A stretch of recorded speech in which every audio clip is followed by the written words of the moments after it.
Yo, set piece. Kali ini gue akan ngebahas seputar Cristiano Ronaldo dan Manchester United. Selama 1 minggu ini, fans sepak bola dihebohkan dengan berita tentang Cristiano Ronaldo, sang greatest all the time, yang katanya sudah tidak betah lagi di Manchester United atau pengen segera dijual atau pengen pindah. Nah, kabarnya karena mungkin pengamatan atau penilaian sang GOAT tersebut, sang mega bintang Cristiano Ronaldo menganggap bahwa MU dan manajemennya tidak serius dalam membangun tim yang kuat dan berkualitas. Ya, masuk akal sih, rada make sense. Karena kenapa? Karena sampai saat ini MU hanya mendatangkan dua pemain, ya Eriksen dan Malakia. Nah, Eriksen tahu sendiri, sudah tidak prima lagi lah. Kita tahu lah kejadian di Euro kemarin, di mana Eriksen tiba-tiba terkapar di lapangan karena serangan jantung. Memang bisa recovery, cuma ya tidak prima seperti masa-masa keemasannya dulu. Lalu Malakia ini pemain berusia 22 tahun, masih cukup muda, jauh dari kata matang, dan berasal dari Liga Eredivisie. Yang kita tahu lah, banyak juga, nggak sedikit lah pemain dari Eredivisie langsung main di IPL, bisa langsung adaptasi.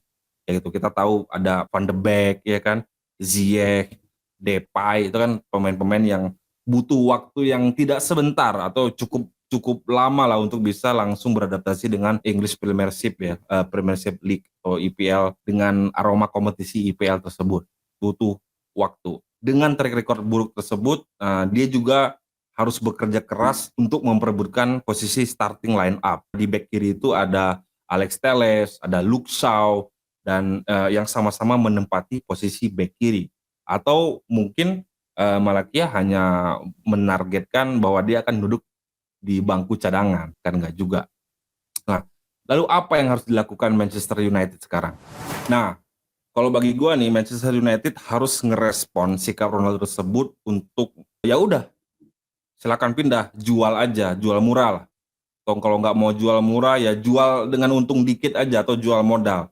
Kenapa? Karena yang paling penting dari seorang pemain adalah bermain dari keinginannya, dari hatinya. Baru dia akan bisa mengeluarkan potensinya 100%.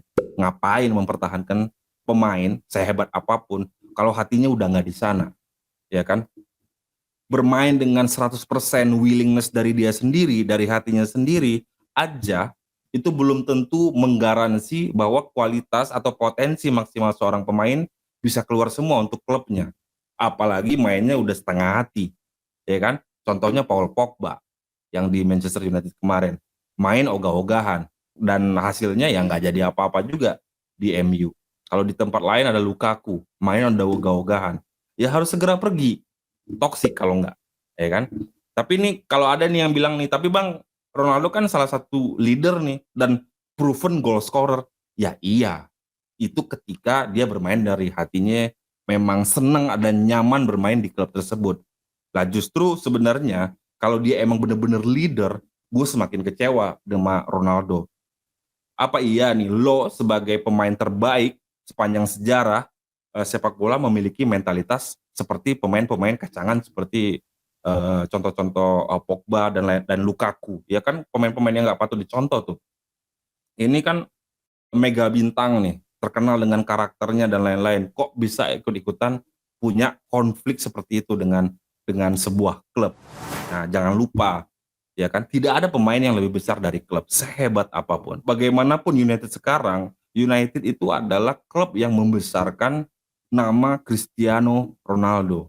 Pada saat-saat growing-nya lah, pada saat pemain itu umur-umurnya sedang membutuhkan tempat yang tepat dan pelatih yang tepat untuk bisa meracik dan meramu sehingga Polesan itu bisa menjadi seorang mega bintang. Karena nggak apa namanya, ketika bakatnya setinggi apapun, lu ketemu sama klub yang jelek di masa pertumbuhan, usia 17, 18 gitu, atau ketemu klub yang dengan kultur yang jelek juga nggak akan jadi apa-apa juga. Nah, untung nih ketemu Sir Alex, untung ketemu tim sebesar MU, dengan sejarah sebesar MU, itu kan banyak juga tuh jasa United di situ. Nah, tapi kok kayak gitu banget lah, kayak gitu banget ya.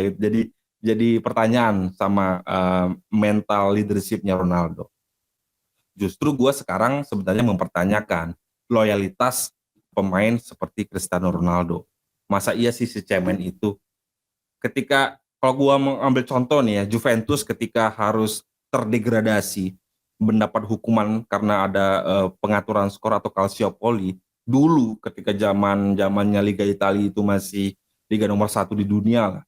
Bintangnya Del Piero dan Buffon, world class lah itu ya, Del Piero dan Buffon itu tetap berada di klub kok. Jadi dia tidak langsung meninggalkan klubnya ketika klubnya lagi down-downnya. Kalau MU kan cuma hanya tidak bermain di Liga Champion doang nih. Kalau itu malah ke Serie B loh. 1 tahun. Jangankan di Champion, di Serie B. Tapi tetap ada di sana. Dan akhirnya berbuah manis. Juventus musim depannya bisa menjadi tim yang ditakuti lagi dan disegani lagi di Serie A Liga Italia. Nah, sikap dan mentalitas yang ditunjukkan Ronaldo saat ini juga sangat mengecewakan. Kita tahu tuh, Ronaldo sering absen pada pertandingan penting Manchester United. Ketika musim lalu di derby Manchester United, tiba-tiba Ronaldo hilang. Dan sekarang juga Ronaldo tidak ikut dalam tour pre-seasonnya Manchester United di Bangkok, Thailand. Dengan alasan personal isu. Nah ini nih, alasan yang mengada-ngada lah, jauh dari kata profesional. Dan ini seharusnya untuk peraih Ballon d'Or sebanyak itu, nggak ada kayak gitu, men. Nggak ada alasan personal dan lain-lain. Seharusnya Ronaldo itu sebagai pemain tetap menjalankan kewajiban, datang ke Bangkok, ya kan, menghormati kontrak sebagai pemain United. Apalagi lo pemain terbaik dunia, masa sih, ya kan? Mana nih profesionalitasnya? Kalau kita lihat dari MU sendiri secara klub dan TH sebagai manajer dan pelatih, bagi gue sih cukup menguntungkan ya kalau misalnya Ronaldo pergi atau pindah klub. Gaji Ronaldo itu sekitar 400 sampai 500 ribu pound per minggu ya. Dengan perginya ini, saat yang tepat bagi Ten Hag untuk merestrukturisasi atau merapihkan kembali struktur gaji pemain United. Ten Hag nggak terlalu pusing lah untuk menghandle ego pemain bintang. Nah, tapi kan kita tahu bahwa Ten Hag ini juga bukan berasal dari klub gede ya, di mana pemain di klub gede itu biasanya dipenuhi dengan bintang-bintang dan memiliki ego-ego tersendiri. Ten Hag mau nggak mau harus diakui bahwa dia belum memiliki untuk pengalaman memanage tim dengan penuh bintang seperti itu. Nah ini salah satu momen di mana Ten Hag dengan kepergian Ronaldo bisa dengan concern, bisa fokus untuk meracik sebuah tim yang memang pengen dibangun dan meningkatkan kualitas permainan.